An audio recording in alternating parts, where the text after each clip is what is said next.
In an assemble to order process, we saw that the assembly order is automatically created when entering the sales order. For assemble to stock scenarios, you can create your assembly orders manually. So let's go and have a look. And first of all, I will switch my item 9025W back to assemble to stock. And the only reason for doing this is that I have enough inventory of my components, because you can of course also use another item if you want.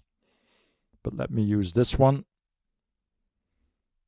So I will scroll back to the replenishment tab and I will switch back to assemble to stock. So this is now again an assemble to stock item, which literally means that you will assemble it to put on stock. So typically for standard assembly items. So and this now means that I can go to my assembly orders and I can now simply create a new one. So I will click on new. I will assign a number. So number 2 in this case. I will enter my item, the conference bundle. I will enter a quantity, for example 10. And by doing this, again, you will get the message based on the lead time, but let's also ignore it here. And so by doing this, you will see now that Business Central inserts the lines on the assembly order. So these are my assembly lines. And there I can again see that we need 10 units of the first item, 60 of the second, and 10 hours of installation time. So now we can start working on the assembly order, and we can finish it by posting the assembly order. And this is based on the quantity to assemble.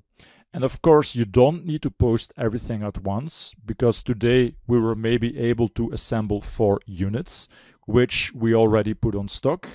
I can then change the quantity to assemble to 4. I can click on posting and post. So now by clicking on yes, the system will post the assembly of these 4 units. As you can see here, my assembled quantity is now 4. And so basically what happens is that the system will post negative adjustments of the components and positive adjustments of the assembled item. So just as a manufactured item. So let me show you this. If I click on navigate, next I will click on history entries. I can go to the item ledger entries. And there you can see now that we have item ledger entries of the type assembly output. So this is the output that we have for the assembled item, so the 4 units.